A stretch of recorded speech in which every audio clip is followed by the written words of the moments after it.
अनादि अंबिका भगवती बोध परडे घेऊन हाती पोत ज्ञानाचा पाजळती उदो उदो भक्त नाचती गोंधळा येई ओ जगदंबे मूळ पीठ तू अंबे। उपस्थित श्रोते सज्जन भाविक मायबाप, सेवेसाठी निवडलेला अभंग संत हृदय सम्राट पैठण निवासी नाथ महाराजांच्या गाथ्यातील आज सेवेसाठी निवडलेला अभंग आहे। वास्तविक पाहता आमच्या फड परंपरेमध्ये तुकोबारांचा सोडून अभंग दुसरा घेतला जात नाही। माझा पहिलाच प्रयोग आहे म्हणा नाथ महाराजांच्या अभंगावरचा। मला पुढची 2 चरण व्यवस्थित पाठ नव्हते, मी दुपारी बसून केलेली आहेत, तरी चरण मागं पुढे होऊ शकतील, पण मात्र आमच्या फडाचा नियम आहे म्हणून, बाकी काही कारण नाही। वास्तविक पाहता सगळ्या संत मांदियाळींची शब्द आमच्या शिरसा वंदेच आहेत।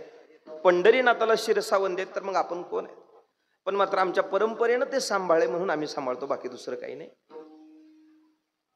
तुकोबारायांचा अभंग घ्यावा अपेक्षित होता, पण मला कळालं आमच्या आता हे कीर्तन करायचे भवानीच्या माध्यमात बोलायचं झालं तर या 9 दिवसातच हा परिणाम आम्हाला पदारात पडत असतो। मग त्याच्यासाठी काही स्टॉक ठेवलेला असतो आम्ही कीर्तनकारांनी। कुळीची एक कुळदेवी, धाव घाली आई, मग ते दोन्ही झालेत असं समजलं आणि मग दुपारी मग त्याचा विचार करून मी अभंग पाठ करून इथं उभा टाकलेला आहे। पूर्वी मी जेव्हा आलो त्यावेळेस मी अभंग घेतला होता आणि तोच अभंग मी एका चरणात संपवला होता। पहिलं चरण संपवलं होतं आणि बाकीची 5 चरणं ठेवली होती तशीच। पुढच्या वेळेस सांगतो असं म्हणलं होतं, तुम्हाला नाही ध्यानात पण माझ्या ध्यानात। एक सांगू का तुम्हाला, तुम्ही सगळी मंडळी ध्यान देऊन कीर्तन ऐकत नाहीत, हेच आमचं खरं भांडवल आहे। याच्यावर तर चाललंय सगळं। भावी गावी गीत अभंग घेतला होता, पण पुन्हा हे कळालं हाही अभंग सप्त्यात झालाय, त्याच्यामुळे उरलेला अभंगही सांगायचं राहून गेलेला आहे। असो, नाथ महाराजांचा अभंग आपण सेवेसाठी निवडलेला आहे। सगळ्यांच्या प्रचलित अभंग आहे, पाठांतरातला अभंग आहे। या अभंगाच्या माध्यमातून नाथ महाराजांनी भगवती मातेला जगदंबेला आपल्या केलेल्या साधनेमध्ये आमंत्रण देत आहेत। गोंधळा येई ओ जगदंबे मूळ पेठ तू अंबे। नाथ महाराजांनी गोंधळ घातला। वास्तविक पाहता जीवनाची राहटी कडला काढत असताना आपलं मनुष्य जीवन या मृत्यू लोकामध्ये समर्पित करत असताना इथं गोंधळ वेगवेगळ्या पद्धतीचा आहे।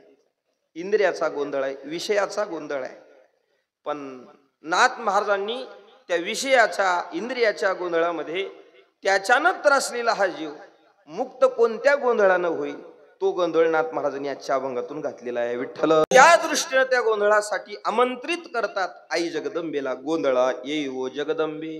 वास्तविक पाहता गोंधळाला जे संत बोलवतायत, नाथ महाराज बोलवतात, ते कोणत्या कारणानं बोलवतात याचं आपल्याला माध्यम कळालेलं आहे।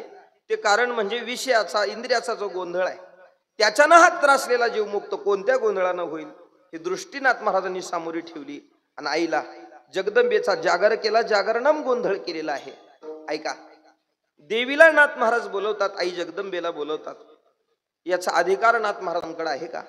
वास्तविक पाहता नाथ महाराज जगद्गुरु तुकोबाराय, नामदेवराय, ज्ञानोबाराय, वारकरी संप्रदायाला प्राप्त झालेली सगळी संत मंदियाळी ही एकनिष्ठतेची संप्रदाय सांभाळणारी मंडळी आहे आणि ती मंडळी आई जगदंबेला शरण गेली।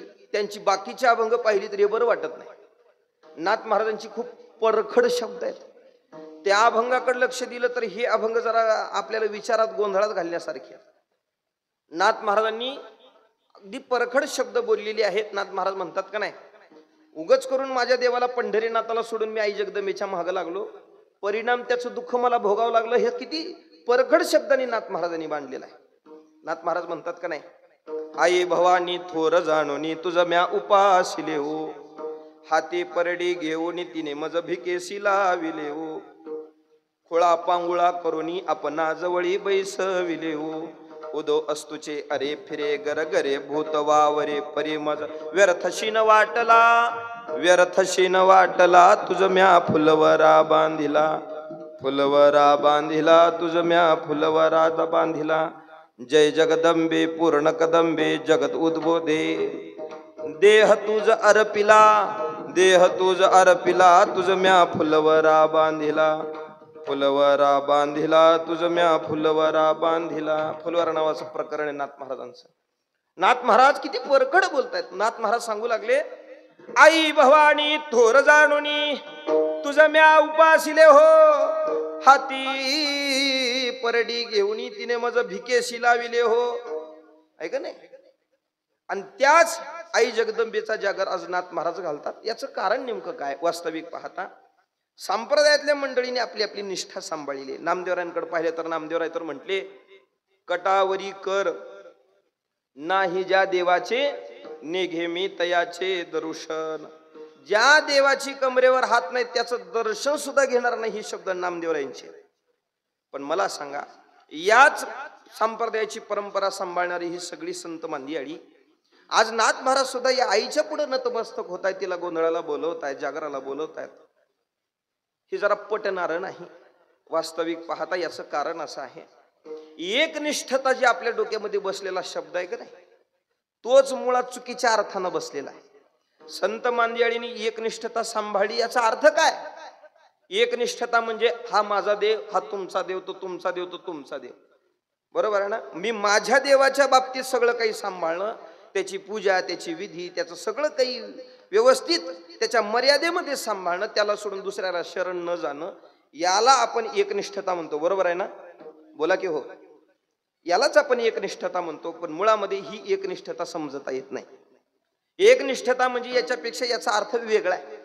एकनिष्ठता म्हणजे कोणताही देव समोरी असेल, पण त्या देवाकडे पाहिल्यानंतर या देवामध्ये माझ्याच देवाचं स्वरूप आहे हे पाहणं, याला एकनिष्ठता म्हणतात. तसं नाथ महाराजांनी आई जगदंबेकडे पाहिलं, तुकोबरायांनी पाहिलं, नामदेवरायांनी पाहिलं, ज्ञानोबरायांनी पाहिलं. पण त्यांनी त्या जगदंबेकडे, आई भवानीकडे पाहत असताना माझा पंढरीनाथच या स्वरूपानं नांदतोय, या स्वरूपाने पाहिलं. वास्तविक पाहता दोन्हीमध्ये भेद करता येत नाही. भेद करता येत नाही.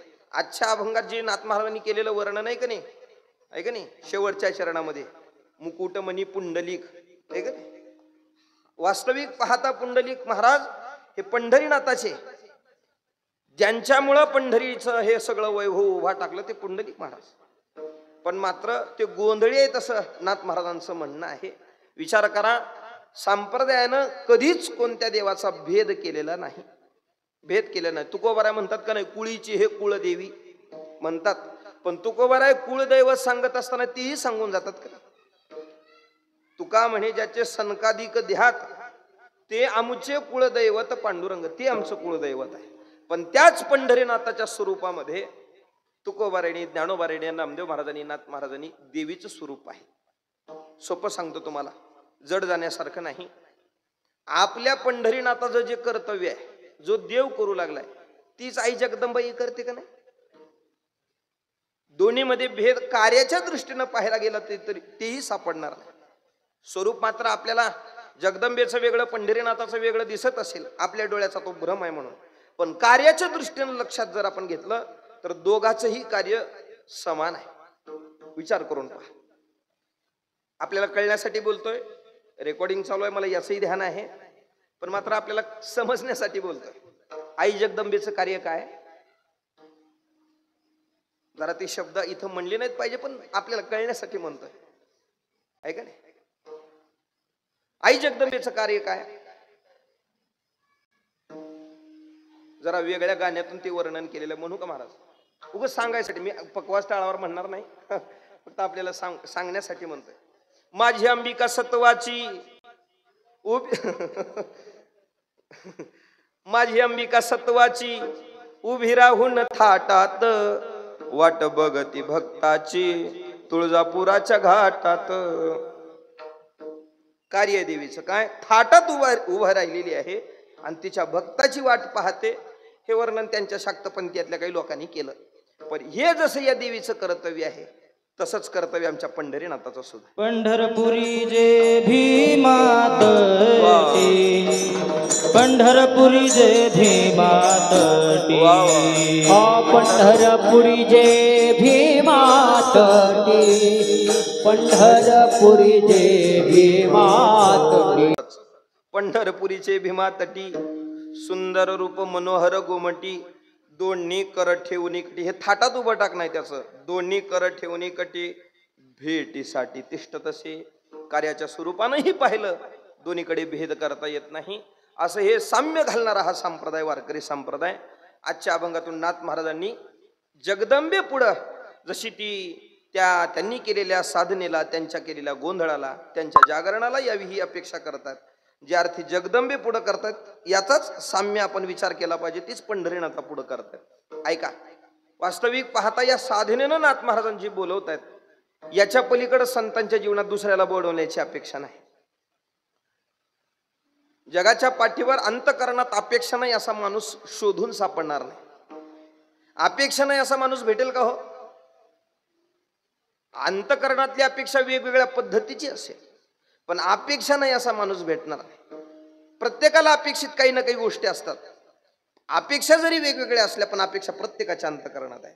मग कोणाला चांगल्या चांगल्या प्रकारचं खायला आवडेल, कोणाला चांगल्या चांगल्या वेगवेगळ्या पद्धतीचं प्यायला आवडेल, कोणाला वेगवेगळ्या पद्धतीचं अंगावर घालायला आवडेल. आवड प्रत्येकाच्या अंतकरणात आहे, अपेक्षा प्रत्येकाच्या अंतकरणात आहे. वेगवेगळ्या पद्धतीनं जरी असली अपेक्षा अंतकरणात सगळ्यांच्या. केवळ अपेक्षा तुमच्या आमच्या अंतकरणात आहे तसं नाही. या जगाचा चालक, या जगाचा मालक, ज्याला अनंती हे विशेषण आहे, त्याच्या सुद्धा अंतकरणात अपेक्षा. परिणाम त्या अपेक्षेचा त्या भगवंताला जो भोगावा लागलेला परिणाम आहे तो जरा खडतर आहे, पण मात्र त्याच्या सुद्धा अंतकरणात अपेक्षा आहे. नाथ महाराज सांगतात का नाही, आशा उपजली अनंताशी, नीच वामनत्वाले त्यासी. मग नाथ महाराज म्हणले, कथा इतरांची काय सांगू. अनंत हे विशेषण ज्याच्या पदरी, त्याला सुद्धा अपेक्षाला सोडून त्याला राहता आलं नाही. परिणाम, त्याचा परिणाम त्याला भोगावा लागला. बळीच्या दारात जाऊन भीक मागावी लागली, परिणाम भोगावा लागला त्याला. मग ती जर त्याची गत झाली असेल, कथा इतरांची काय सांगू. नाथ महाराज सांगतात मग बाकीच्याच काय सांगा. आशेमध्ये भगवान परमात्मा गुंतला, परिणाम त्याला वाईट भोगावा लागला. आशा कोणाच्या अंतकरणात? तुमच्या आमच्या जीवाच्या अंतकरणात अपेक्षा आहे. वेगवेगळ्या पद्धतीने अपेक्षा आहे, पण प्रामुख्याच्या 3 अपेक्षा मात्र आपल्या अंतकरणात आहेत. आणि त्या प्रामुख्याच्या कोणत्या 3 अपेक्षा तुकोबाराने त्याचंही वर्णन केलेलं ना. तुकोबारा सांगतात का नाही, प्रत्येक संसारिकाच्या अंतकरणामध्ये मात्र या 3 याला सोडून अनेक वेगवेगळ्या पद्धतीने त्याचा विचार करता येईल, पण प्रामुख्याच्या 3 अपेक्षा आहेत.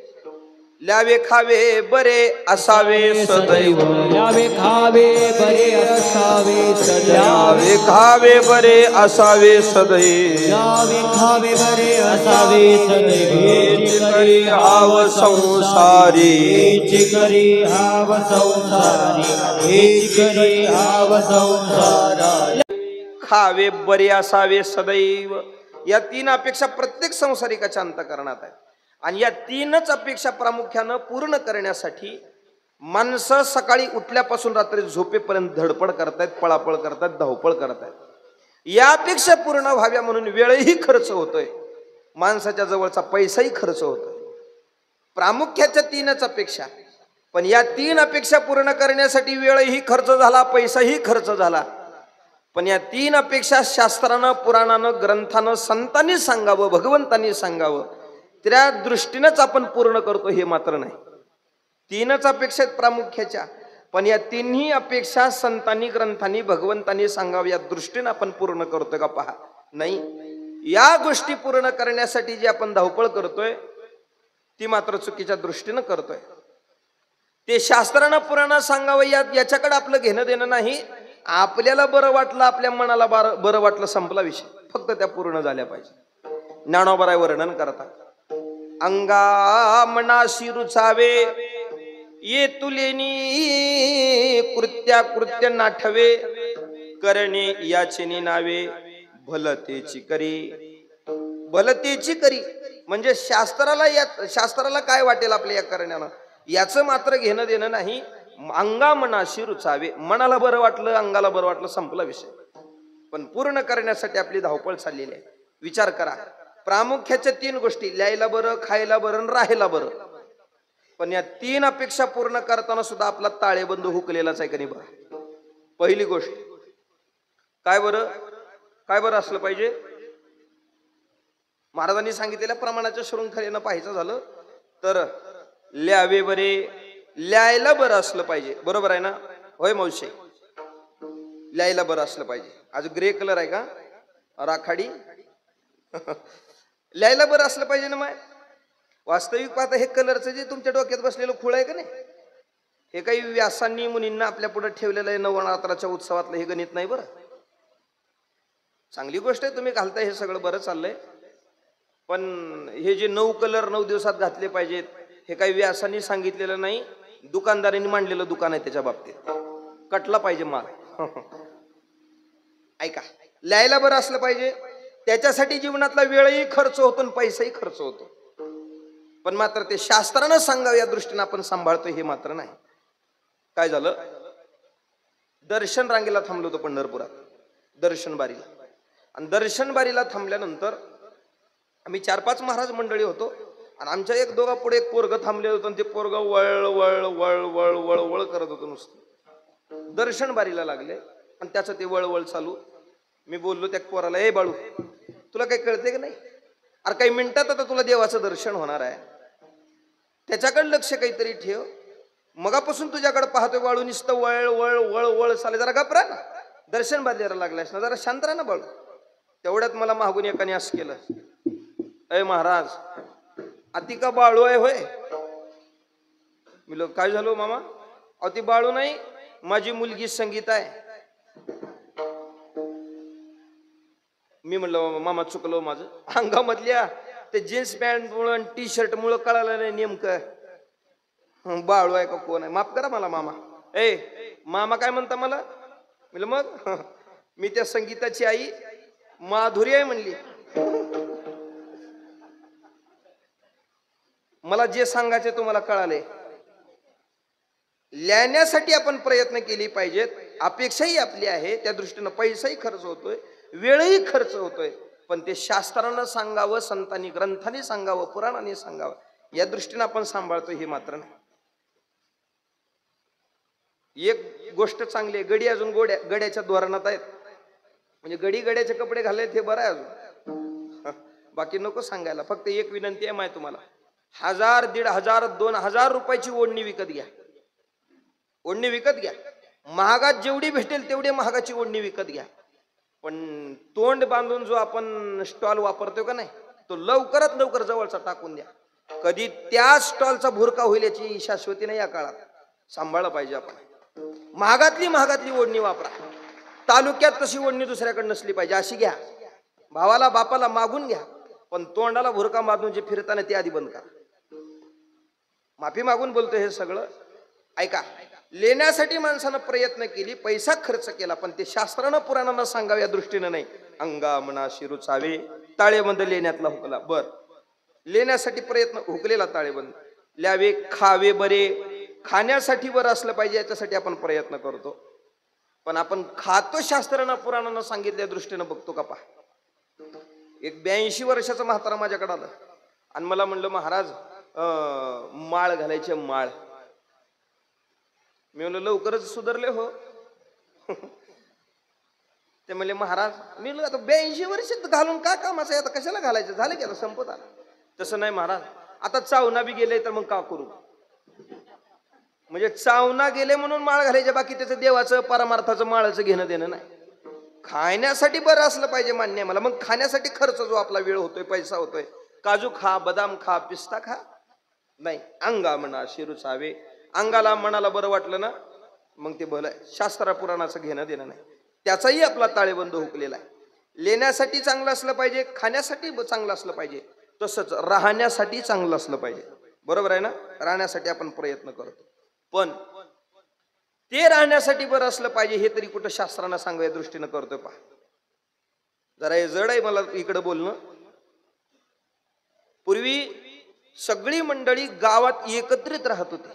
आमच्या मराठवाड्यात अजून सुद्धा गावातच लोक राहतात, पण आता प्रगतशील लोक झालेली आहेत, गावात राहत नाहीत, वस्ती करून राहतात.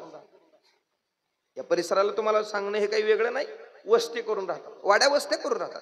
या अमुक अमुक आडनावाची लोक त्यांच्या शेतीला ते सुलभ पडावं, चांगलं पडावं, त्या दृष्टीने ते मळ्याच्या ठिकाणी राहायला जातात. त्या वस्तीला त्यांच्या आडनावाची नावं पडतात. बरोबर आहे ना? वाड्या वस्त्या करून लोक राहिले, एकत्रित गावात संघटित राहत नाही. परिणाम त्या राहण्याचा काय होतो? एक चांगली गोष्ट आहे, चांगल्या पद्धतीचा हवं तेवढं मैदान वापरता येतं शेतात असल्यामुळं चांगलं बांधकाम करून राहतात माणसं.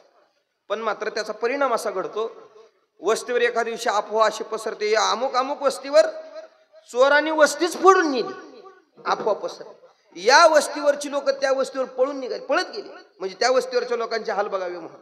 या वस्तीवरची लोक त्या वस्तीवर गेली की त्या वस्तीवर गेल्यावर समजलं ही वस्ती फोडलीच नाही चोरानं, आपली वस्ती सोडून आपण इथं आलो तर आपलीच फोडून नेली. राहण्याचा सुद्धा ताळेबंद आपला हुकलेला आहे. राहण्याची शृंखला वेगवेगळ्या पद्धतीनं तुकोबारायांनी मांडलेली आहे का नाही. आता मला सांगण्यात वेळ घालायचा नाही, पण प्रामुख्याच्या या 3 अपेक्षा आहेत. पण या 3 अपेक्षा सुद्धा शास्त्रानं, पुराणानं, ग्रंथानं सांगावं, या दृष्टीनं आपण पूर्ण करत नाहीत. ऐका, संतांच्या मात्र अंतकरणातली अपेक्षा पाहायला गेलं, तुमच्या आमच्या अंतकरणातला अपेक्षेचा विचार झाला, देवाच्याही अपेक्षेचा विचार आपण केलाय. पण इथं मात्र संत महात्म्यांचं अंतकरण पाहायला गेलं, संत महात्म्यांच्या अंतकरणात अपेक्षा पाहायला मिळत नाही. संतांच्या अंतकरणात अपेक्षा नाही. संत महात्म्यांच्या अपेक्षेच्या बाबतीत बोलत असताना ज्ञानोबा तर म्हटले, जयाची ठाई पांडवा अपेक्षे नाही रिघावा, सुखाशी चढावा जयाचे असने. असने महाराज, जयाचे असने ज्ञानोबा सांगतात, जयाचे ठाई पांडवा अपेक्षे नाही रिघावा. अपेक्षा नाही संत महात्म्यांच्या अंतकरणामध्ये, कसल्याही पद्धतीने अपेक्षा पाहायला मिळत नाही. वास्तविक पाहता संत महात्म्यांच्या अंतकरणात जी अपेक्षा असेल ती भगवान परमात्मा देण्यासाठी कमी पडला असता का? हो, कमी पडला असता. त्यांनी फक्त मुखातून एखादा शब्द म्हणायला भाग आहे, त्यांनी जर तो काढला असता तर देव पूर्ण कमी करण्यासाठी काही कमी पडला असता का? नाही नाही. देवाने दिलेला शब्द आहे संतांना, तुम्ही फक्त एखादी गोष्ट मनात आणा, तुम्ही जे मनात आणाल ते पूर्ण करून देण्याचं काम माझं आहे. तुम्ही फक्त एखादी गोष्ट मनात आणा तरी. तुम्ही म्हणी जो जो धरिती भाव, तो तो तया पुढा पुढा लागे देव, दिधली याचा निर्वाहो तोही मीची करी. ज्ञानोबा सांगतात, तुम्ही फक्त मनात एखादी गोष्ट आणा, तुम्ही जे मनात आणाल ते पूर्ण करून देण्याचं काम माझं आहे. पण तरी सुद्धा संतांच्या मुखातून अपेक्षा बाहेर पडत नाही.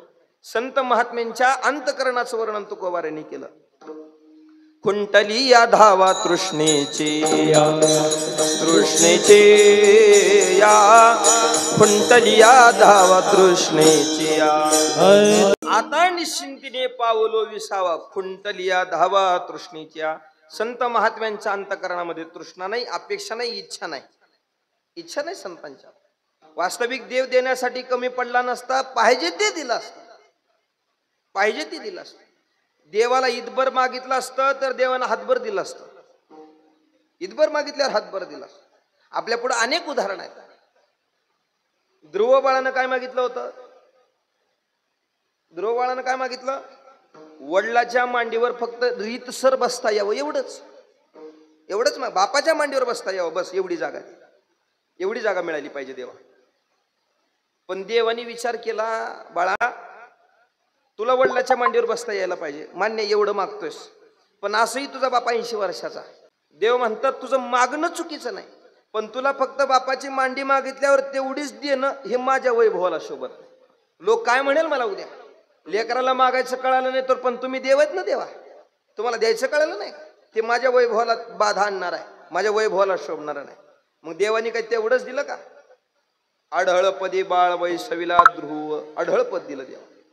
उपमन्यूनं काय मागितलं होतं झोपलेल्या मावशी? काय मागितलं होतं मामा उपमन्यूनं? वाटीभर दूध, वाटीभर दूध मागितलं. पण वाटीभर दूध मागणं ते लेकराला कळालं नाही, पण देव म्हणू लागले, बाळा तुला वाटीभर दूध देणं मला काही जड नाही, पण वाटीभर दूध तुला देणं हे माझ्या वैभवाला शोभत नाही. मग देवानी काय वाटीभर दूध दिलं? क्षीराचा सागर उपमन्या, आढळपदी बाळ वैसविला ध्रुव, क्षीराचा सागर उपमन्या. व्यवहारात सुद्धा असंच आहे, व्यवहारातही असंच. जुन्या काळची गोष्ट सांगायची, जुनी कीर्तनकार. काय झालं, बहीणबाईला पत्र पाठवलं भावानं. पूर्वी एखाद्याकडे गाडी राहायची, एखाद्याकडे कमांडो सारखी जीप वगैरे राहायची, एखाद्याकडे राहायची. आणि गावात एकाकडे एकाच माणसाकडे जीप, मग त्याला डिमांड चांगलं. आणि पूर्वी आपल्या घरातली मुलगी लांब द्यायची नाही, प्रवासाच्या दृष्टीने ते सगळं जड होऊ नये म्हणून शेजारच्या जवळपासच्या गावामध्ये मुलगी द्यायची. जवळच्याच गावात त्या घरातली बहीण दिलेली, भावानं पत्र पाठवलं, बहीणबाई या वर्षी दिवाळीला तुम्ही माझ्याकडे 4 दिवस या, 4 दिवस या, अमुक अमुक तारखेला मी तुम्हाला न्यायला येतो गाडी घेऊन. असं पत्र भावानं पाठवलं बहिणीला. आणि बहिणीला ते पत्र मिळालं आणि बहिणीनं रिटर्न पत्र पाठवलं भावाला, दादा अरे गाडी घेऊन येणं काही सोपं आहे? डिझेलचा प्रश्न आहे, रस्ते बघ कसे आहेत, त्याच्या ड्रायव्हरचा प्रॉब्लेम आहे, हे काही असलं काही करू नको. तुला मला भेटावं जर असं वाटत असेल, मला वाटलं ना तुला भेटावं किंवा तुला वाटत असेल मला भेटलं पाहिजे, तर एक काम करते, मी तुला पायी पायी भेटायला येते, मला काही गाडी पाठवू नकोस. पण भावानं पुन्हा एक रिटर्न पत्र पाठवलं बहिणीला की बहीणबाई तू माझ्या प्रेमाच्या खातीर तू पायी पायी चालत येईल, मागे पुढे बघणार नाही, येशील, आपलं प्रेम आहे तसं येशील माझ्याकडं, पण मात्र तू चालत येणं हे माझ्या वैभवाला शोभत नाही. गावातली लोक काय म्हणतील मला, हल्ली बाथरूमला निघाल तर गाडी घेऊन जाईल आणि याचीच बहीण चालत गावाकड, लोक काय म्हणतील मला, हे माझ्या वैभवाला शोभत नाही. आपल्या प्रेमा खातीर तू पायी चालत येशील, पण माझ्या वैभवाला ते बाधा आणणार आहे. हे जसं व्यवहारात आहे तसं भगवंतांनी त्या दृष्टीने सांभाळलेलं आहे. ईदभर मागितलं तर देव हातभर देतो, देव देण्यासाठी कमी पडत नाही, कमी पडत नाही. पण तरी सुद्धा संत महात्म्यांनी भगवंतांनी भली भली मोठी मोठी पदं विचारली, पण संतांचं उत्तर ठरलेलं असायचं नको, काही विचारू द्या देवाने. भगवंतांनी विचारलं संतांना वैकुंठ जानो, पण तुकाराम महाराज म्हणले नको नको नको, वैकुंठीचा वास आहे तर या सुखा नाश, अद्भुत हारस कथा काळी नामाचा. नको देवा, नको वैकुंठीचा वास, नको देवा, आहे तया सुखानाश. कारणही सांगितले. मी कशासाठी बोलतोय, देव भली भली मोठी पद द्यायला तयार होता, पण संत म्हणायची नको देवा, न पारमेष्ठ्यम न महेंद्रधिष्यम न सार्वभौमम न रसाधिपत्यम न योग सिद्धिर पुनर्भवम. वा, शुकाचार्य महाराज वर्णन करतात, भली भली मोठी मोठी पद विचारली, पण संतांनी उत्तर दिलं नको नको. कारण जी पद तू द्यायला तयार आहेस ना, त्या पदाचं खरं स्वरूप आम्हाला माहिती आहे. ब्रह्माने त्यांचे कळले आमावर्म, तुका म्हणे त्यांचे कळले आमावर्म, तुका म्हणे त्यांचे कळले आमावर्म, तुका म्हणे त्यांचे कळले आमावर्म, तुका म्हणे त्यांचे कळले आमावर्म, तुका म्हणे त्यांचे कळले आमावर्म, तुका म्हणे त्याचे कळले आमावर्म, तुका म्हणे. ब्रह्मादिक पदे दुःखाची शिराणी आहे का नाही, तू द्यायला तयार आहेस, पण ते पद आम्हाला माहिती आहे ना, क्षणे पुण्य मृत्य लोकम विशंती, जव पुण्याची पावटी सरे, सवेची इंद्रपणाची उटी उतरे, येवो लागती माघारे मृत्यू लोका. इंद्रपद देशील, ब्रह्मपद देशील, पण पुण्य संपलं की खाली यावं लागतं, हा त्याचा परिणाम आम्हाला माहिती आहे. देवा देशील तू ही पद, काय साधी पद विचारली, पण देवानी त्याचा तिरस्कार केला, भगवंतानी त्याचा संतांनी त्याचा तिरस्कार केला. ऐका, तेवढाच तिरस्कार केला असं नाही, तेथे दूषित जणी जोडू दिस. देवा जी पद तू दाखवतोस ते काही सामान्य पद नाही. वास्तविक पाहता त्या पदाची लालसा दाखवल्यावर त्या पदाचं जे रूप आहे ते आम्हाला भाळेल आणि आम्ही त्याला आकर्षित होऊ. देवा ते दाखवू सुद्धा नको सामा, तेथे दूषित जणी जोडू दिस. वास्तविक असंच असतं, काही गोष्टी खोट्यात कळतं, पण त्याचं आकर्षण आपल्याला खेचत असतं. बघा, तशी पद मोठे देवा, खोटेत ही माहिती आहे, पण त्याचं आकर्षण आम्हाला खेचेल. बघा तुम्ही, पडद्यावर रावणाची लंका जळते. मावशी, पडद्यावर रावणाची लंका जळते, पडद्यावर जी रावणाची लंका जळते ती खरी का खोटी हो? बोला की हो. पडद्यावर रावणाची लंका जळते, खरी का खोटी? खोटी. पण तरी सुद्धा महिन्याला रिचार्ज मारून टीव्ही बघतोच का नाही आपण? पडद्यावर रावणाची लंका जळते खोटी आहे, मान्य आहे आपल्याला, ते आपल्या अंतःकरणानं स्वीकारलेलंही आहे. पण खोटी जरी असलं तर त्याचं आकर्षण आपल्याला खेचत असतं. पडद्यावर रावणाची लंका जळते ही जर खरी असली असती तर बसलेल्या प्रेक्षकापैकी एखाद्याची बिडी तर पेटायला पाहिजे की हो. बिडी पेटायचं सोडा, ज्या पडद्यावरती लंका जळते तो पडदा साधा गरम तरी होते का, तेही बाजूला सोडा. ज्या पडद्यावर अख्खी लंका जळायली तो पडदाच आधी नाही का पेटला पाहिजे. म्हणजे खोटंय मान्य आपल्याला, पण त्याचं आकर्षण आपल्याला खेचत असतं. तसं जी जी भली भली मोठी पदं दाखवलीस देवा तू, याचं हे खोटं स्वरूप आहे आम्हाला माहिती आहे, पुन्हा ते संपणार आहे हेही मान्य आहे. पण मात्र त्याचं आकर्षण आम्हाला खेचेल ते तुझ्या कृपेने होऊ देऊ नको. ते दूषित जणी जडो देशी, असं सगळ्या पदाला संत महात्म्याने लाथाळलेला आहे. कसं काय लाथाळलं, वास्तविक पाहता ही पद लाथाळणं सोपी गोष्ट नाही, सोपं नाही. आपल्या सगळ्यांना हे काही सांगणं काही दुमत नाही. महाराष्ट्राचं राजकारण आपण पाहतोय, 75 वर्षाचं वय झाले तरी फॉर्म भरूच राहिलेत का नाही हो. अमृत महोत्सवाची वेळ आली त्यांची तरी सुद्धा फॉर्म भरायला कोणाला नको वाटेल ती पद. ही तर लई सामान्य पद आहेत. भगवंतानी जे जे विचारली ती काही सामान्य पद होती का. पण संतांचं उत्तर ठरलेलं असायचं, न पारमेष्ठम न महेंद्र दिश्यम न सार्वभौमम न रसाधिपत्यम. लाथाळलं. कसं काय लाथाळलं बाबा हे, नाथ महाराजांनी त्याचं कौतुकाने वर्णन केलं. संत महात्म्याने जे लाथाळलं कोणत्या न्यायानं, ऐका नाथ महाराज सांगतात, विष्ठे माजिल सगळे चणे. भागवतात नाथ महाराज वर्णन करतात, शुकरा ते गोडपणे त्या ते कंटाळती शहाणे, तेवी मदभक्ती सांडणे सार्वभौमता.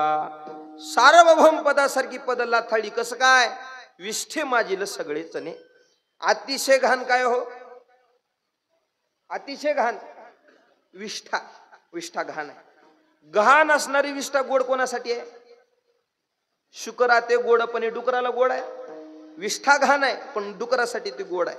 शुकरा ते गोडपणे, डुकराला विष्ठा गोड झाली म्हणून शहाणी माणसं त्या विष्ठेच्या जवळ तर जायला तयार होतील का, बोला की हो, नाही जाणार. का तर ती शहाणी आहेत म्हणून त्याचा कंटाळा करतात, नामतिरस्कार करतात. त्या ते कंटाळ ती शहाणी. तसंच तेवी मदभक्ती सांडणे सार्वभौमता. तसं माझ्या भक्तांनी मात्र सार्वभौम पदाला लाथाळले. म्हणजे सार्वभौम पदासारख्याची तुलना नाथ महाराजांनी केली ती विष्ठेच्या तुलनेत. विष्ठेला जसा तिरस्कार शहाणी मंडळी करतात तसाच सार्वभौम पदाचा तिरस्कार माझ्या भक्तांनी केला माझ्यासाठी म्हणून. ऐका, तिरस्कार केला सार्वभौम पदाचा. लक्षात आलं त्यांच्या अंतःकरणात अपेक्षा नाही. म्हणजे संतांच्या अंतःकरणात अपेक्षा नाहीच का, नाथ महाराज म्हणजे तसंही नाही. संतांच्या अंतःकरणात अपेक्षा नाही हे खरं आहे, पण अपेक्षा नाहीच हे मात्र चुकीचं आहे. मग संतांच्या अंतःकरणातली अपेक्षा नेमकं कोणती. संतांच्या अंतःकरणातली अपेक्षा नाथ महाराजांनी गोड वर्णन केलं. नाथ महाराज सांगतात, इतर बाबतीत अनासक्त आहेत पण माझ्या बाबतीत म्हणाल तर माझे ठाई अर्पिती चित्त ऐसे माझे निज भक्त, माझे सुखी सुखी सतत अनासक्त सर्वार्थी. इतर गोष्टीत अनासक्त आहेत पण माझ्या बाबतीत जर विचार करायचा झाला तर माझे ठाई अर्पिती चित्त ऐसे माझे निज भक्त, माझे सुखी सुखी सतत. माझ्यानं ते सुखी आहेत. आणि असंच भवसागरामध्ये हे प्राप्त झालेलं जे दुःख आहे, इंद्रियाकडून असेल विषयाकडून असेल, या दुःखातून बाजूला जाऊन जे खरं स्वरूप भगवंताचं सुख आहे ते प्राप्त करण्यासाठी नाथ महाराजांनी पंढरीनाथालाच आई समजून जगदंबा समजून आमंत्रित केलं अभंगाच्या दुसऱ्या चरणात. गोंधळा येई वो जगदंबे, गोंधळा येई वो ध्रुवपद आहे दीडकडीत. गोंधळा येई वो जगदंबे, मूळ पीठ तू आंबे. महाराज सांगतात, मी केलेल्या या साधनेमध्ये मला भयंकर त्रास होऊ लागलेला आहे. जो विषयाचा गोंधळ आहे, वृत्तीचा गोंधळ आहे, इंद्रियाचा गोंधळ आहे, यानं मी त्रासलेलो आहे, होरपळलेलो आहे. म्हणून भक्तीचा जागर नाथ महाराजांनी केला आणि आई जगदंबेला आमंत्रित केलं. गोंधळा येई ओ जगदंबे, मूळ पीठ तू अंबे. वास्तविक पाहता वारकरी संप्रदायामध्ये आपण सगळी साधना करणारी मंडळी आहोत. आपल्यालाही आपला देव आपल्या घरी यावा वाटतो, पण ते तेवढं घरी यावा वाटतो त्याच्या पलीकडे मात्र विचार करणं खूप कठीण आहे. देव घरला येणं सोपं आहे का हो. देव सगळ्यालाच आपल्या घरला यावं वाटतो, वाटत नाही का, बोला की. देव आपल्या घरालाही वाटत नाही का? असं सगळ्याला वाटतं आपल्या घरी आपला आला पाहिजे देव. ज्याची साधना करतोय, ज्याची आराधना करतोय, ज्याचं तप करतोय, ज्याचं ध्यान करतोय, ज्याचं भजन करतोय, तो आपल्या घरी आला पाहिजे. पण देव कोणाच्याही घरी जात नाही. देव ज्याच्या घरी जातो आधी व्यवस्था करतो त्याला राहण्याची. त्याची व्यवस्था करणं म्हणजे कसं आहे माहिती आहे का? आपल्या संसाराला आग लावते आधी आणि मग देव तुमच्या आमच्या घरला येतो. देव सहज कोणाच्या घरी जात नाही, आहे का नाही? तुकाराम महाराजांनी वर्णन केलेलं आहे, देवाची ते खून आला ज्याच्या घरात त्याच्या पडे चिरा संसार संसारी त्याच्या पडे चिरा. देवाची ते खून आला ज्याच्या घरा त्याच्या पडे चिरा संसारासी. ज्याच्या संसाराला आधी चिरा पाडतो नम संसार जाळतून मग देव घरला येतो. मग यावं वाटेल का देव? कोणाला आपल्या संसाराची राख रांगोळी बरी वाटते, पण देव सहजासहजी येत नाही. राख रांगोळी करतो म्हणजे आपल्या दृष्टीनं जो आपण संसार मांडलेला आहे त्याची राख रांगोळी करतोय असं नाही. अंतकरणात जो जडलेला संसार आहे तो आधी नष्ट करतो, तो जाळतो. आणि निकाम झालेलं जर हे अंतकरण असेल मग देव परमात्मा येतो. तसं नाथ महाराजांनी भगवतीची आराधना केली, तिला बोलवलेलं आहे. वास्तविक पाहता देवाला हे नाथ महाराज बोलवत आहेत. प्रत्येक परमार्थिकाच्या अंतकरणातली अपेक्षा असते आपल्याला देवानं दर्शन द्यावं, तो भेटला पाहिजे. पण देव सहजासहजी कोणालाही भेटत नाही. त्याच्यासाठी काही पायऱ्या चढाव्या लागतात. लगे लगे फळ परमार्थातलं प्राप्त होत नाही, भगवान परमात्म्याचं दर्शन होत नाही. त्याच्यासाठी काही केलं पाहिजे. देवानं दर्शन द्यावं, देव मला मिळाला पाहिजे अपेक्षा सगळ्यांच्या अंतकरणात आहे. प्रत्येक परमार्थ करणाऱ्याच्या अंतकरणात अपेक्षा आहे. जी जी परमार्थाची वेगवेगळ्या अनुषंगानं माणसं धावपळ करू लागलेली आहेत परमार्थाची, त्या केलेल्या परमार्थाचा शेवट एकच असतो, मी केलेली साधना सफळ व्हावी, देवानं दर्शन द्यावं. बरोबर आहे ना? कशासाठी करतोय आपण हे सगळं? कीर्तन करतो आपण, मृदंग वाजवतो, कोण गायन करतो, कोण काही करतं, कोण काही करत. आपल्या पदरी पडलेली जी जी साधना व्यक्त करतो आपण ती करतो. त्या करण्याच्या पाठीमागची अपेक्षा एक असते, या केलेल्या साधनेचं फळ मिळावं, देवानं मला एकदा तरी दर्शन द्यावं. अपेक्षा आपल्या सगळ्यांची. पण हे व्हावं वाटत असेल सहजासहजी होत नाही. त्याला काही पायऱ्या चढाव्या लागतात. फक्त 4च पायऱ्या आहेत. त्या 4 पायऱ्या चढलं की नक्की देव दर्शन दिल्याशिवाय राहत नाही. सोप्या 4 पायऱ्या. ऐका, भगवंतानं दर्शन द्यावं वाटत असेल पहिल्यांदा काय केलं पाहिजे? प्रयत्न करावे. प्रयत्नाची पराकाष्ठा करावी, देव दर्शन देतो. प्रयत्नानं देवानं दर्शन दिलं नाही, दुसरी पायरी चढावी, पुरुषार्थ करून पहावा. पुरुषार्थ करून ही देव दर्शन देत नाही. अनेक दिवस त्या पुरुषार्थात घालवली, दर्शन दिलं नाही देवानं. तिसरी पायरी प्रार्थना करावी. प्रार्थनेत अनेक वर्ष घालवली, पण प्रार्थनेने देवानं दर्शन दिलं नाही. चौथी आणि सगळ्यात शेवटचा टप्पा आणि शेवटची पायरी प्रतीक्षा करावी. सगळ्यात महत्वाचा टप्पा आहे. या 4 पायऱ्या पार पडत असतील तर नक्की देव दर्शन दिल्याशिवाय राहत नाही. ऐका, पहिली पायरी बोला, प्रयत्न करावे. प्रयत्नानं फळ मिळतच. आपण म्हणतो का नाही व्यवहारात, प्रयत्न ही वाळूचे कण रगडिता तेल ही गळे, म्हणतो आपण. वाळूचे कण रगडले तर प्रयत्न जर असतील तर त्याच्यातून तेल सुद्धा मिळू शकतं म्हणतो आपण. वास्तविक हा दृष्टांत फक्त तोंडानं म्हणतो, कधी डोळ्यानं बघितलंय का हो? वाळूचे कण रगडले आणि तेल मिळालं बघितलंय कधी? आणि जर असं घडलं असतं तर वाळूकड निघालेली टिप्पर बांधकामाला कमी तेल घाण्याकडे जास्त निघाली असते. आहे का नाही? म्हणतो पण आपण कशासाठी म्हणतो? प्रयत्नानं अशक्य काही नाही हे कळण्यासाठी. प्रयत्न केली तर या जगात अशक्य काहीच नाही. अभ्यासाशी सांग कार्यसिद्धी. महाराजांनी अनेक पद्धतीने त्याचं वर्णन केलेलं आहे. ऐका, प्रयत्न केले तर अशक्य जगात काही नाही. फुकट कोणाला काहीच मिळत नाही याच्यात. प्रयत्न केले पाहिजे. काही माणसं म्हणतात, महाराज आम्हाला संतांनी प्रयत्न कुठं शिकवलीत? प्रारब्धवाद शिकवलाय. वास्तविक संतांनी प्रयत्नच शिकवलेत. प्रयत्नाची पराकाष्ठा करून फळ मिळत नाही, मग प्रारब्धाकडे लावलं पाहिजे. आणि जी माणसं म्हणतात आम्हाला संतांनी प्रयत्न कुठं शिकवलेत, प्रारब्धवाद शिकवलाय, हे जे म्हणतात त्यांचं कारण असं असतं, त्यांनी पाठ केलेली प्रमाणे लागूपुरती केलेली असतात. त्यांना बरं वाटायपुरती केलेली असतात. त्यांची पाठ असलेली प्रमाण म्हणजे देव ठेविलं तैशीची राहावे. ऐक नाही, देव ठेविलं तैशीची राहावे, भोगतो न घडे संचिता वाचुनी. हे असं पाठ करायचं आणि म्हणायचं आम्हाला संतांनी कुठं प्रयत्न शिकवले, प्रारब्ध शिकवलं. वास्तविक तसं नाही. अगोदर संतांनी प्रयत्न शिकवले. तुका म्हणे 10वा आहे पंढरी 20वा, हे नाही का प्रयत्न? आल्यानु संसारा उठा वेग करा, हे नाहीत का प्रयत्न? करावी तातडी परमार्थाची, हे नाहीत का प्रयत्न? अगोदर प्रयत्न शिकवली, प्रयत्नानं काम झालं नाही मग प्रारब्धाकडे लावलं पाहिजे. प्रयत्नानं जगात अशक्य आहे, अशक्य कोणतीच गोष्ट नाही, सगळं काही शक्य होऊ शकतं. ते मात्र प्रयत्न केले पाहिजे. फुकट कोणालाच काही मिळत नाही. महाराज तुकोबाराय म्हणतात का नाही, मी राशीचे म्हणून शेत, मी राशीचे म्हणून शेत. आमच्या बापजात्याची जमीन आहे ही सगळी. 5-6 पिढ्या खपवणूक झाले ते शेतात, मग पीक येईल की? 5-6 पिढ्या खपल्या शेतात, मग आता पीक येईल की? महाराज तुकाराम महाराज म्हणजे एवढ्यावर जमल होय? बापजातीचं शेत आहे, एवढ्याची खपवणूक झाली, एवढ्यावर शेत येईल? नाही नाही, या शेतातून जर तुला काही मिळावं वाटत असेल, तुला प्रयत्न करावा लागतो. उग मिळत नाही बाबा, बापजातीची जमीन आहे म्हणून एवढ्यावर पीक येईल का? नाही देत पीक उगे, तुला प्रयत्न करावा लागतो. या शेतातून काही फलाची अपेक्षा असेल, तुला प्रयत्न करावा लागेल, तुला शेती करावं लागेल, तुला ती शेत कसावं लागेल, मग याच्यातून मिळेल. उग मिळत नाही. उग प्रयत्नाशिवाय माणसाला काही मिळत नाही. महाराज आहे का नाही? न काढितात न करिता निगा, न काढितात न कैसी ती कण हाताशी ते. तुकोबाराय सांगतात, न करिता निगा, न काढिता तन कैसी ती कण हाताशी ते. उग काही हाताला मिळत नाही बाबा, तुला प्रयत्न करावे लागतात. प्रयत्नानं जगात अशक्य काहीच नाही, अगोदर प्रयत्न करावे. ठीक आहे, प्रयत्नानं काम होत नाही. दुसरा टप्पा आहे काय? 4 पाहिल्यात पायऱ्या आपण. पहिला टप्पा प्रयत्न, प्रयत्नानं काम झालं नाही. पुरुषार्थ, साधकाने पुरुषार्थ करावा. साधकानं जर पुरुषार्थ केला, पुरुषार्थानं भगवत दर्शन घडतच. हा सिद्धांत माझ्या ज्ञानोबारायांचा.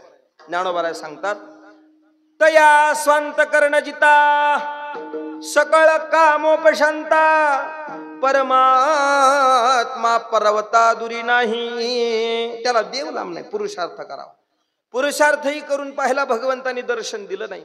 तिसरा टप्पा आहे, बोला की, प्रार्थना करावी. आम्ही देवा शक्तीहीने, आम्ही देवा शक्तीहीने, आम्ही देवा शक्तीने, आम्ही देवा शक्तीने,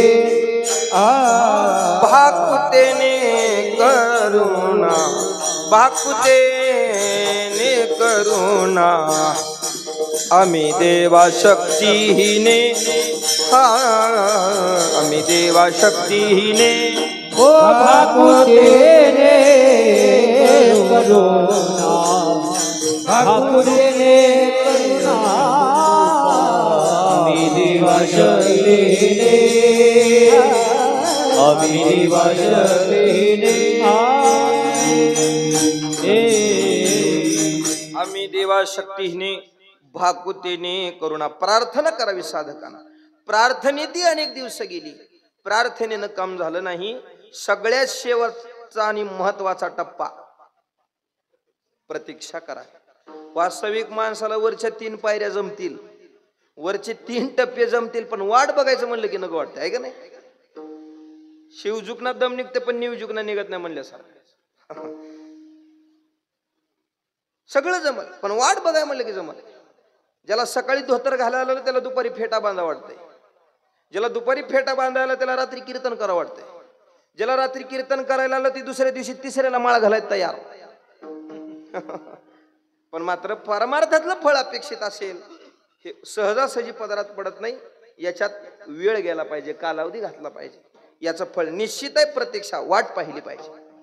वास्तविक पाहता आपण सगळी मंडळी देवाची परीक्षा घेतो, प्रतीक्षा पाहत, प्रतीक्षा करत. माणसं म्हणतात का नाही, महाराज आमच्या नोकरीचं काम झालं नाही हो. म्हणजे कशावर हो, कशामुळे व्हावं? नाही का म्हणे सप्त्यात पंगत घातली यावर्षी, म्हणजे एका पंक्तीत नोकरी होय. म्हणजे का देवाची प्रतीक्षा आहे का परीक्षाच आहे की सगळी? आमच्या ठकूचं लगीन जमना गेले, 35 झाले. म्हणजे का बरं हो? नाही का पंढरपूरच्या वाऱ्या केल्या महाराज, म्हणजे वारीवर देवानं लगीन लावून देव होय तुमचं? ही देवाची प्रतीक्षा आहे काही? परीक्षा घेतल्यासारखं. परमार्थातलं फळ अपेक्षित असेल, प्रतीक्षा केली पाहिजे. संत महात्म्याने 4 प्रक्रिया सांभाळल्या, नंतर त्यांना भगवत दर्शन घडलंय. विचार करा, पहिलं काय विचार केला आपण? 4 टप्पे आहेत. पहिला बोला की, प्रयत्न करावे. संतांनी प्रयत्न केली का? काय आपण प्रयत्न करतो महाराज? आपली प्रयत्न लय गौण नाही, संतांचे प्रयत्न काय सांगण्यासारखे आहेत का? आज ते तुमच्या गावात माझं स्टेटस फिरू लागले की नाही असणे महाराजांनी म्हणलोय बघा मी त्याच्या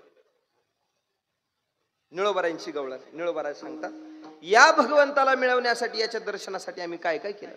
याची लागी हो त्यजिले भोग, याची लागी हो केले नाना याग, याची लागी हो अष्टांगादी योग, याची लागी या विषयाचा त्याग, जन्मोजन्मांतरी केले हे सूचना, जन्मोजन्मांतरी केले हे सूचना. निळोबाराज सांगतात याला मिळवण्यासाठी आम्ही काय काय केलं. याची लागी हो त्यजिले भोग, याची लागी हो केले नाना याग, याची लागी हो अष्टांगादी योग, याची लागी या विषयाचा त्याग. किती दिवस केला महाराज असलं? सप्त्यापुरतं, एखाद्या वर्षापुरतं, 6 महिन्यापुरतं, चातुर्मासापुरतं नाही, नाही. जन्मोजन्मांतरी केली हे सूचना. ही प्रयत्न आहे संतांच्या जीवनात. प्रयत्नाची पराकाष्ठा याला. काय आपण प्रयत्न करतो? आपली प्रयत्न म्हणजे असले अभंग पाठणे ही प्रयत्न नाहीत. आपण असल्या गवळणी पाठ येतोय आपल्याला. आपल्याला पाठ असलेल्या गवळणी म्हणजे राधे चल माझ्या गावाला जाऊ किंवा पाण्याला जाते, ह्याच्यापेक्षा काय काय प्रयत्न आहेत आपली? सांगा 2 तासाचं कीर्तन, 2 तासाचं. पण 2 तासाच्या कीर्तनात काय आपली साधना आहे, काय अनुष्ठान आहे सांगा? 2च तास कीर्तनात बसायचे तरी सुद्धा माणसं खुशाल पाय लांब करून बसतात. काय अनुष्ठान आहे आपलं? खुशाल लांब करतात पाय. बरं करू द्या, वयामानानं दुखत असतील तर पाय तर लांब करून ग बसतात का बघा? खुशाल गुडघेवरी करून बसतात माणसं. बरं एखादा तर गुडघावरी करावं. काही लोकांचं एका गुडघेवरी भागत नाही, दोन्हीच्या दोन्ही गुडघेवरी करून बसतात माणसं. बरं करणार का दोन्हीच्या दोन्ही? तेवढ्यावर तर कुठं ग बसतात? 2 गुडघे वरी करून त्या 2 गुडघ्याच्या मध्ये असं त्याला कंपाऊंड करतात. आधी कंपाऊंड. तुम्हाला कंपाऊंड माहिती आहे का? घरी गेल्यावर करून बघा, त्याला काही सिमेंट खडी वाळू काही लागत नाही. कंपाऊंड करा. एवढ्यावर तर भागते का बघा? ते गुडघे वरी करून त्याला कंपाऊंड, पुन्हा 2 गुडघ्याच्या मध्ये मान घालून बसला. एवढ्यावर भागत नाही का? ह्याच्याही पुढचे राहतात. त्या 2 गुडघ्याच्या मध्ये मान घालणार एवढा अवघड बसलेलं, आणि त्याच्यात मान घालून पुन्हा खालच्या नजरेनं असं वरी बघते असं, आणि तेवढा अवघड बसून विचार करते ह्यानं कुठला असन, ह्याला काय म्हणून आणला असन. कोणाला? महाराजाला. 2 तासाचं कीर्तन काय फजिती आपल्या इंद्रियाची सांगा. काय प्रयत्न करतो आपण? प्रयत्न नाही. पण संत महात्म्याने भगवत दर्शनासाठी केलेली प्रयत्न मोजून मापून सांगावा आणि त्याचा पाडा वाचावा असं नाही. जन्मभरीच्या श्वासाई तू के मोजले हरी नाम, विकत घेतला श्याम बाई मी विकत घेतला श्याम. नाही खरचली कवडी दमडी, नाही वेचियला दाम बाई मी विकत घेतला श्याम. गदी माडगुळकर सांगतात. वास्तविक पाहतात, आता हे म्हणावं का नाही हा वाद आहे सगळं, पण महाराष्ट्रामध्ये वास्तविक पाहता या जगाकडे जरी पाहिलं, अनेक विध्वंस करणाऱ्या मंडळींनी राम मिटवण्याचा प्रयत्न केला. त्यांनी राम मिटवू शकले नाहीत, फक्त मंदिरं उद्ध्वस्त करू शकली. या भारतभूमीत जन्माला आलेल्या माणसाच्या अंतकरणातला राम मिटवू शकले नाहीत.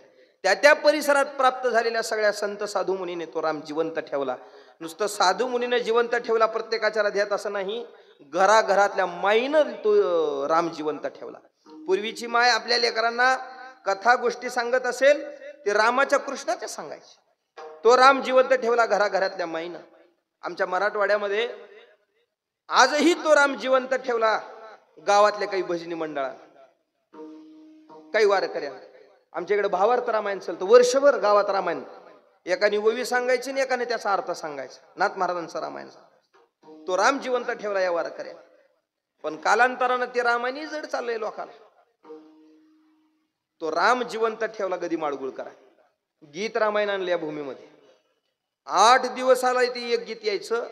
महाराष्ट्रातली माणसं तो रेडिओ कानाला लावून बसायचे. त्याचा 1:30चा टाइम झाला की आता गीत येईल, पुढचं गीत ऐकायला मिळेल, असं आतुरतेनं ते वाट पाहिजे. त्याच गदी माडगुळकरांचा हा लेख आहे. जन्मभरीच्या श्वासाई तू के मोजले हरी नाम विकत घेतला श्याम बाई मी विकत घेतला श्याम. गवळणीचा भाव आहे. भगवंताला गवळणीने जवळ केलं. दिलं काय? जन्मभरीच्या श्वासा इतके मोजेले हरिनाम. जन्माला आल्यापासून मरेपर्यंत जेवढी श्वास खर्च झाली ते प्रत्येक श्वास देवाच्या चरणी अर्पण केली. सासो की माला पे सिमरू मैं सीताराम. प्रत्येक चरणाला प्रत्येक श्वासाला भगवंताचं भजन आहे. काय आपण परमार्थ करतो सांगा? आपल्या कीर्तनाला नीट पकवाज नाही, नीट टाळ नाही, नीट पेटी नाही, नीट विना नाही, तर माणसं म्हणतात ही का सामान आहे होय? काय तर टाळ आहेत बघा ते बायाच्या भजनात असल्याने बारक्या. दुसऱ्या टाळा ना मग आपण भजन करू म्हणतात वारक. पकवाज जर नीट नसला, ही चित्रवाजीने तिची शाई उडाली असेल तर माणसं म्हणते ही का पकवाज आहे होय? दुसरा कुठून तर आणा मग कीर्तन करू. थांबलं आता भजन, कीर्तन थांबलं, साहित्य आणेपर्यंत. ही का विनाय होय? एक तार आहे तर एक नाही असं हे का विनाय? दुसरा विना आणा मग आपण भजन करू. ही का पीटे होय असली? उंदर जाऊन नुसतं फक फक फकच वाजलेली ती. दुसरी आणा मग कीर्तन करू, भजन करू. थांबलं साहित्य आणेपर्यंत. पण गवळणीचा परमार्थ एवढ्या उंचीवरचा आहे, साहित्य वाचून त्यांचं भजन थांबलं नाही थांबलं बा. स्वतःच्या शरीराचा गवळणीनं विना बनवला मग भजन केलं. तन के तंबूरे में दो, तन के तंबूरे में दो सासों की तार बोले, जय सिया राम राम जय राधे श्याम श्याम, जय सिया राम राम जय राधे श्याम. स्वतःच्या शरीराचा विना बनवला मग भजन केलं. ही प्रयत्न आहे संतांची.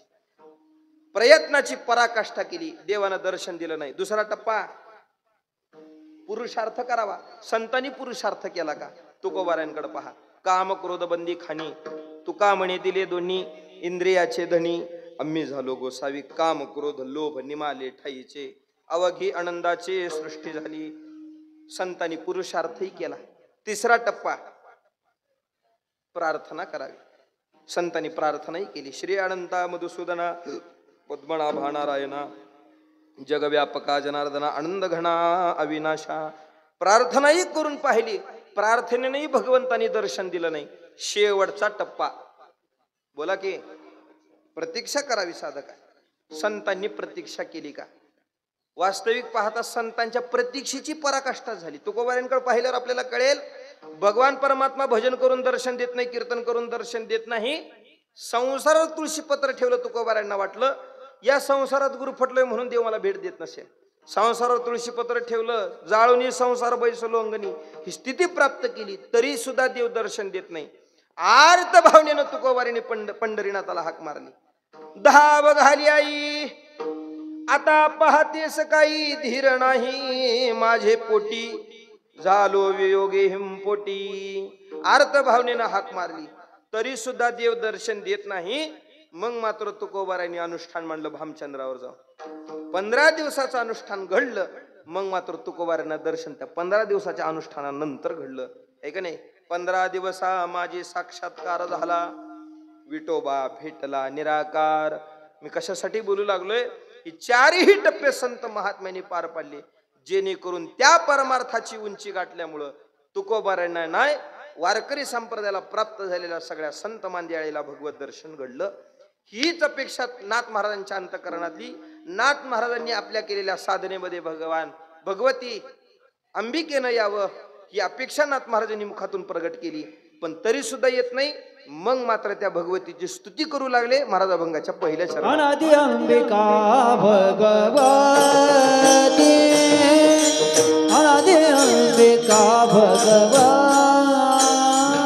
अनादि गोदावरी घेऊनी हाती, गोदावरी घेऊनी हाती, गोदावरी घेऊनी हाती, गोदावरी घेऊनी हाती, गोदनानाचा बाजार,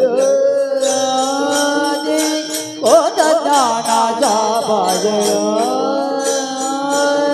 गोदनानाचा ज्ञानाचा पाजळ होत ज्ञानाचा लागली अनादी अंबिका भगवती. ज्या भगवतीचं वर्णन करतात ती देवी कशी आहे, ती भगवती कशी आहे, अनादी अनादी आहे.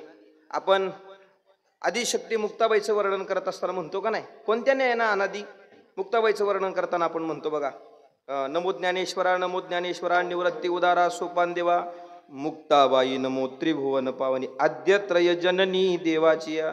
जसं तिघाची जननी आहे त्या अर्थी ती अनादी आहे. अनादी अंबिका भगवती बोध परडी घेऊन हाती. हातामध्ये अनुभवाची परडी ती घेऊन निघालेली आहे. बोध परडी घेऊन हाती. पोत ज्ञानाचा पाजळते उदो उदो भक्त नाचते. मात्र तिचे भक्त मंडळी तिचा उदो उदो करतात.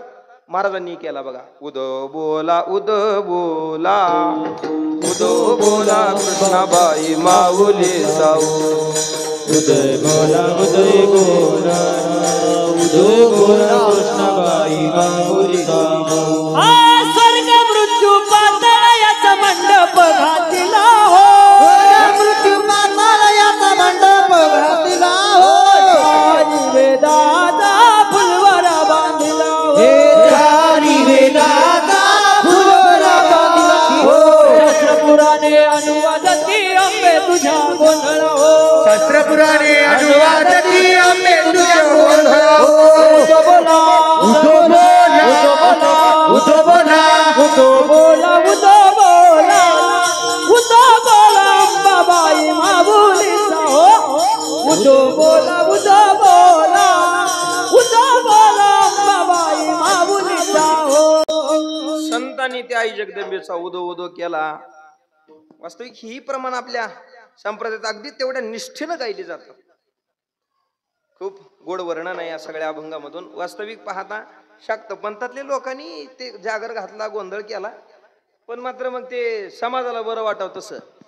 आला केळीला बहार गड. तुम्हाला माहिती आहे का हे? नाही. आम्हाला तुळजापूर जवळ आहे, त्याच्यामुळे ह्याच्यापेक्षा हे लई कानावर आहे आमच्या. आला केळीला बहार गड. तुम्हाला माहिती आहे का हे? नाही. आम्हाला तुळजापूर जवळ आहे, त्याच्यामुळे ह्याच्यापेक्षा हे लई कानावर आहे आमच्या. आला केळीला बहार. आमचे महाराज म्हणतात एक, गड पीक लाग माझ्या येडूचा छबिना डोलू लागला. कीर्तनात सांगतात, गोड म्हणतात ते, पण ते त्यांची शब्द गोड लागतात म्हणून ते ऐकावी वाटतात, त्याला काही मर्यादा नाही. कुण्याबाई सोनारा नग नतबाई घडवली लय सवडीनं. नत घडवली लय सवडीनं येडूबाईनं घातली आवडीनं. नतीला मोती झुपलाय ग त्यात पुनवाचा चंद्र लपलाय ग. पुनवाचा चंद्र लपलाय ग त्याचा नतीला मोती गुपलाय ग. कडीला कडी डबल घडी टोचलय सोनाच्या काडीनं. नत घडवली लय सवडीनं येडूबाईनं घातली आवडीनं. बरं आहे, पण आमच्या संतांनी उदो उदो केला. उदो बोला कृष्णाबाई माऊलीचा हो. ठीक आहे, संतांनी उदो उदो केला, पण त्या आईचे नेमके गोंधळी आहेत कोण? महाराज अभंगाच्या तिसऱ्या व्यास वसिष्ठ शुक गोंधळी. व्यास वसिष्ठ शुक गोंधळ ताती सोहमेळी. नाचदाते सोहमेळे नाचदाते सोहमेळे. द्वैत भाव विसरोनी बळी. द्वैत भाव विसरोनी बळी. द्वैत भाव विसरोनी बळी. द्वैत भाव विसरोनी बळी. खेळती आंबे तुझे गोंधळी. खेळती आंबे तुझे गोंधळी. खेळती आंबे तुझे गोंधळी. मेळी सोहम जी स्थिती आहे याच्यात ही नाचणारी मंडळी आहेत, साधी आराधी नाहीत. बर नाचतात ती सोहम मेळी. द्वैत भाव विसरोनी बळी. सोहम भावनेत ज्या स्थितीमध्ये हे आरूढ झालेली आहेत तिथं मात्र ही सोहम स्थिती प्राप्त झालेली आहे, तिथं द्वैत भाव ही विसरली आहेत. हा अमुक हा तमुक हे सगळे त्यांच्या अंतकरणातून समदृष्टी झालेली आहे. या उंचीला ते आरूढ झालेली आहेत. नाचता ती सोहम मिळी द्वैत भाव विसरोनी बळी. पुढं पुढं नाचता ती सोहम मिळी द्वैत भाव विसरोनी बळी खेळती आंबे तुझे गोंधळी. ही अशा पद्धतीने खेळ खेळतात. ठीक आहे महाराज, तुम्ही तुमच्या देवतेचं वर्णन आई या दृष्टीनं करताय, पण केवळ हे व्यास मुनी शुक गोंधळ हेच आहेत का काय? नाथ महाराज मिले तसं नाही. या संप्रदायाचा मुकुटमणी पुंडलिक जशी इथं तिचा गोंधळ घालतायत, तिच्या पुढे नाचतायत. फक्त ही भक्त मंडळीच नाचतायत असं नाही, 33 कोटी देव सुद्धा या जगदंबे पुढे नाचतायत. महाराज अभंगाच्या शेवटच्या चरणात वर्णन मुकुटमणी पुंडलिक मुकुटमणी पुंडलिक वा वा वा. मुकुटमणी पुंडलिक मुकुटमणी पुंडलिक 33 कोटी देवनायक 33 कोटी देवनायक 33 वाळवंटापासून महाद्वारापर्यंत सुरवराची मांदी उभे जोडोनी हात. ही सगळी मंडळी आहे. बर महाराज, 33 कोटी देवनायक गोंधळ घालती सकवतुक. तिचं कौतुक करून तिचा गोंधळ घालतात.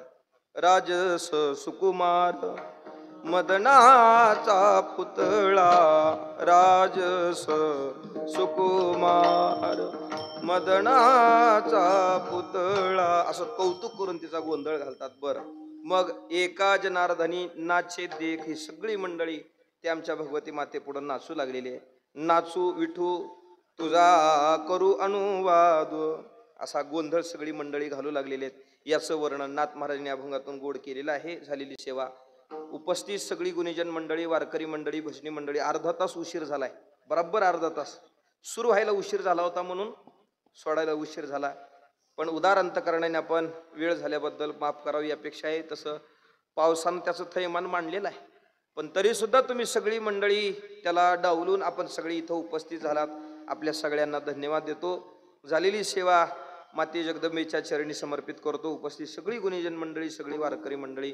बोलता बोलता माझ्या मुखातून एखादा चुकीचा शब्द अपशब्द बाहेर पडला असेल, आपलंच लेकरू म्हणून आपण ते पदरात घ्यावं. ज्ञानोबाराय म्हणतात का नाही, जरी बालको बोबडा बोली का वाकडा विचुका पावली ते चोज करुणी माऊली रे जेवी. लहान लेकराचं बोबडं बोलणं असलं, गावाला जरी नाही कळलं पण माईला कळतंय. कळते का नाही? गावाला नका कळणं पण कोणाला कळतंय? माईला कळते. आणि ते माईला बी कळत नसेल तर माई सक्की नसल. तसं इथं उभा टाकून बोलताना माझ्या मुखातले शब्द वाकडे असतील, तोकडे असतील, बोबडे असतील, पण ऐकणारा सगळा श्रोता वर्ग मायबापाच्या हृदयाच्या उंचीनं बसलेला आहे. माझे सगळी शब्द गोड करून घ्याल एवढी अपेक्षा करतो. आपल्या या उत्सवामध्ये जे सगळे हे नेतृत्व सांभाळत आहे श्री हरिभक्तीपारायण शुभमजी महाराज कांडेकर. वास्तविक पाहता गावची दुरा सांभाळायला एखादा साधू असला पाहिजे. तशी सगळी गावची मंडळी आहेतच, पण महाराज इथं उभा टाकून हे सगळं पार पाडतायत. महाराजांच्या चरणाशी सेवा समर्पित करतो. ज्यांच्या मार्गदर्शनाने हा उत्सव उभा टाकलेला आहे, सद्गुरू श्री गंगागिरी महाराज, नारायणगिरी महाराज यांच्या कृपा आशीर्वादाने हा उत्सव साजरा होतोय. भास्करगिरी महाराज आहेत, रामगिरी महाराज आहेत, यांच्या सगळ्यांच्या प्रेरणेनं हा उत्सव होतोय. त्यांच्याही चरणाची सेवा समर्पित करतो आणि सेवेला पूर्णविराम. ज्ञानेश्वर माऊली.